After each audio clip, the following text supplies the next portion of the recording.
Hello, il est 8h30, dimanche matin, je me lève à peine. Et même si je me suis réveillée à 7h ce matin, parce que j'avais laissé la fenêtre ouverte et du coup les oiseaux m'ont réveillée. Et j'adore la manière des oiseaux, de leur chant à cette heure-ci en fait. C'est comme si c'était normal qu'ils me réveillent, puis après ils s'arrêtent pendant un moment. Si je veux me rendormir, je peux. Enfin, j'aime beaucoup cette ambiance. J'adore le matin au jardin. Je crois que c'est vraiment le moment où c'est le plus beau. Il fait pas encore trop chaud. Il y a un calme. Et ouais, c'est vraiment chouette. Ça n'a pas été facile au jardin ces derniers jours. Notamment avec la serre. Parce que jeudi, j'ai fait une opération repiquage des tomates et de plein d'autres choses. Et je me suis rendu compte à quel point tout le monde avait eu très chaud. Il a fait extrêmement chaud jeudi. Et j'étais un peu comme dans un état de panique où je me demandais. Enfin, j'avais l'impression de ressentir toute la serre, de voir que tout le monde souffrait et que c'était un peu la catastrophe. Et puis les tomates qui avaient vraiment besoin d'être piquées et qui étaient tout serrés dans leur peau et tout ça, donc qui ont fait pas mal la tronche. Donc ouais, ça m'a un peu stressée, puis ça m'a un peu peinée. Et puis ensuite, là, depuis 2 jours, je suis en train j'avais fait une bande tout le long de la barrière pour mettre des fleurs. Donc j'avais mis du carton depuis 3 mois. Et j'ai mon voisin, c'est pour ça que je regarde. Et je suis en train de tout enlever. Et d'enlever le carton, de venir gratter, enfin de venir enlever toutes les racines, etc. Et c'est vraiment dur en fait, c'est vraiment vraiment dur parce qu'il y a vraiment beaucoup de boulot, que c'est physique.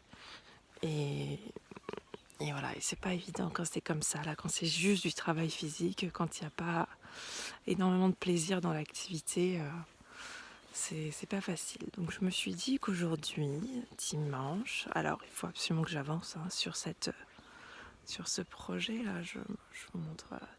Il faut enlever le carton, il faut venir enlever toutes les racines d'herbe en dessous, préparer un peu la terre, quoi. Ensuite, je mettrai du terreau et puis je planterai je sèmerai des fleurs. J'en planterai quelques-unes que j'ai fait en semis. Voilà. Mais du coup, quand même, aujourd'hui, il va falloir prendre du temps au jardin, du temps plaisir. Donc déjà, juste d'être là, comme ça. Voilà, il y a le beau cerisier là derrière. Il y a une belle lumière. Il y a du bruit dans les bambous, des oiseaux qui font des choses. Et ouais, c'est un bon moment pour méditer là, cette heure-ci au jardin. Et sinon, les projets ne manquent pas, hein. Il y a vraiment plein de choses à faire. Il y a ça aussi. Il y a un moment où je sens que je manque de temps parce que je travaille à côté, je fais d'autres choses. Et il n'y a jamais assez de temps en fait. Et parce que c'est des courtes périodes, c'est des fenêtres, quoi. Avril-mai, c'est vraiment le moment où il faut semer, il faut préparer les parcelles, etc. Et c'est maintenant ou jamais. Donc ouais, j'ai tendance un peu à me mettre la pression. Et c'est dommage parce que j'aimerais bien vivre. En fait, le jardin pour moi, c'est à la fois un objectif fort qui est vraiment de réussir à se nourrir avec le jardin à un moment donné, quoi, parce que là pour l'instant on grignote, on picore de temps en temps, mais c'est pas encore du tout un jardin qui nous nourrit vraiment. Et à la fois de prendre du plaisir, quoi. Donc il faut réussir à trouver l'équilibre entre ces deux, et voilà, c'est pas toujours facile. Donc l'un des projets pas trop compliqués, même si c'est encore un petit peu physique, ce serait de remettre en état cette parcelle-là. Vu qu'elle a bien été paillée, il suffira d'arracher les quelques mauvaises herbes. Et ça devrait pas être trop compliqué. On dirait presque qu'il y a un singe dans les bambous, tellement ça fait du bruit. Et du coup, j'aimerais semer des betteraves. En fait, j'ai récupéré des graines de betteraves de l'année dernière, mais il me semble que je les avais récoltées un peu trop tôt. Je les avais coupées un peu trop tôt, les betteraves. J'avais coupé vers août, je crois, juillet-août, et je suis pas sûre que les graines sont arrivées à maturation. Et je les ai semées dans un bac là-haut, j'ai pas l'impression que ça a fonctionné. Enfin, j'ai semé betterave et blettes, et donc je confonds un peu les deux, je sais pas trop qui est quoi. Mais j'ai l'impression que les blettes ont hyper bien fonctionné et les betteraves pas du tout. Mais j'aimerais bien du coup voir dans cette parcelle-là, mettre vraiment la dose de graines et on voit s'il y en a quelques-unes qui prennent ou pas du tout. Voilà pour les réflexions de ce matin. Puis je pense beaucoup aux poules aussi. Il n'y a pas de poules encore, hein, mais toute cette partie du jardin là, donc qui va jusqu'au bout en bas, j'aimerais y mettre des poules, donc venir grillager là juste derrière le mandala. Et puis aussi utiliser le jardin de la voisine, enfin leur donner accès au jardin de la voisine, qui est super parce qu'il est ombragé, il y a plein d'arbres fruitiers, il y a de l'herbe haute, enfin c'est super. Et elle est d'accord, donc c'est chouette. Donc, mais après voilà, en ce moment on est en pleine réflexion par rapport à cette maison, par rapport à ce terrain. On se demande est-ce qu'on l'achèterait pas en fait ici, parce que c'est quand même super en fait. Ça fait un moment que je cherche à acheter. J'aurais voulu acheter 1, 2, 3 hectares avec une ferme immense, avec plein de dépendances et avec la possibilité de loger là-dedans à 10. Mais en tout cas, au moins de vivre avec les gens que j'aime, certaines personnes qui auraient envie de faire ce projet avec nous. Mais bon, ça a du mal à se concrétiser parce que c'est un immense projet, ça peut pas être flou. Que les personnes qui veulent s'engager avec nous ne savent pas trop non plus. Qu'une ferme, c'est pas forcément cher, mais si c'est pas cher, c'est pas ici. Il faut aller plus loin, au nord. Enfin, à 1 heure d'ici, on va dire. Et puis c'est énormément de travaux en général. Voilà, c'est un projet sur 15 ans, quoi. Et je suis un peu toute seule là-dedans. Donc ça a du mal à se concrétiser.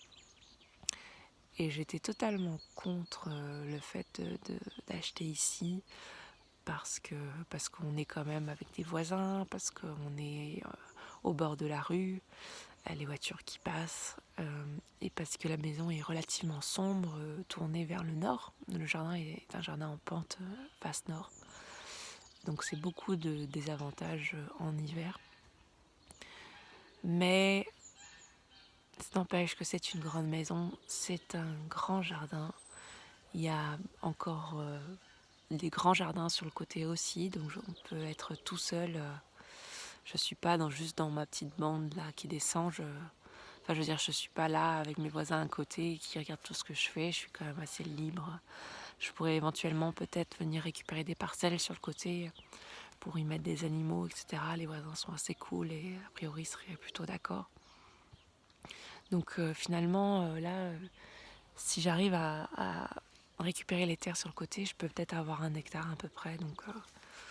Donc c'est vraiment cool. Et en même temps de ça, on est en plein village, donc on a accès à plein de services qui sont sympas. On a un bar qui est génial, un bar culturel. On a une petite épicerie, on a une quincaillerie, on a une pharmacie. Voilà. Et tout ça accessible à pied, donc c'est quand même hyper chouette. C'est quand même un grand luxe.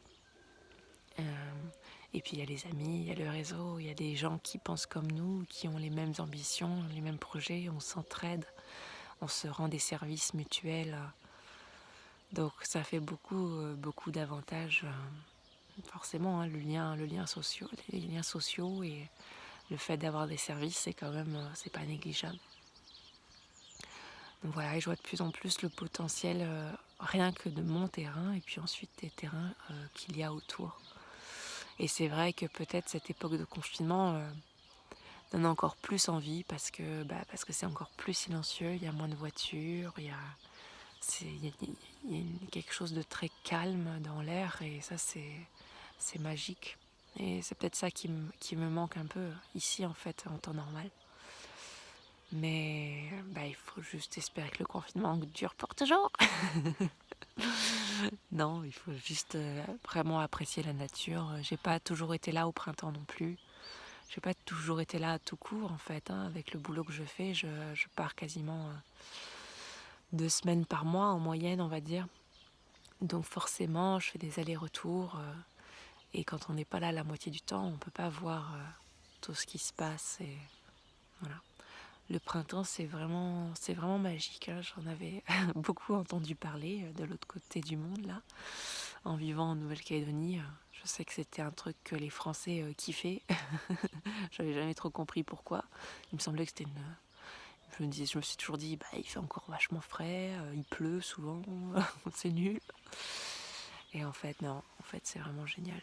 C'est la nature qui revient, qui reprend vie. C'est les oiseaux qui, qui font leur place, qui font leur nid, qui socialisent eux aussi. Et c'est, ouais, on a vraiment plus l'impression de refaire partie de tout ça. Donc voilà, c'est pas mal magique. C'est tout pour cette réflexion matinale.